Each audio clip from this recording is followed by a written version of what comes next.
जय श्री गणेश सर्वांना. कसे आहात सर्व? स्वस्त मस्त आणि आनंदीच असाल, कारण की ज्यांचं मन चांगलं असते ना तो कधीही आनंदी राहतो हे मला माहीत आहे. तर मी हा गाऊन बोलवला होता ऑनलाईन, पण तो मला काही पटलेला नाही आहे. असं माझं खूप वेळा म्हणजे कसं बोलावून होते आणि मग ते फोटोत वेगळं दिसते आणि घरी आल्यावर वेगळं निघते, त्याच्यामुळे मग ते वापस केला जाते.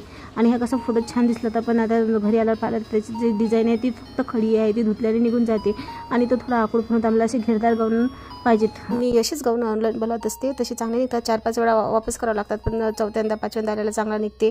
खरंच आहे ऑनलाईनमुळे की नाही खूपच सोपे झालेलं आहे. सर्व घर बसल्याच आपण आपल्या चॉईसने सर्व काही वस्तू घ्या आणि त्या पटल्याने तर वापस करा. न त्याचे काही ते चार्जेस पण कटत नाही. आधी कसं न जा बाजारात, तिथून आणले की ते डॅमेज वगैरे निघालं परत जा, खूपच म्हणजे त्रास होता. आता तर त्रास असलेला आहे. याच्यामुळे ऑनलाईनमुळे खूप त्रास असलेला आहे. मोबाईलमुळे त्याचे फायदे पण खूप झालेले आहे आणि नुकसान पण खूप आहे. पण आता कसं आहे ना, ज्याला चांगल्याचा उपयोग करून घ्यायचा असला तो चांगल्याचा उपयोग करून घेते, ज्याला चांगल्याचा करून घ्यायचा तो चांगल्याचा करून घेते. पण कसं ना, कोणीही याचा चांगलाच फायदा घेतला पाहिजे.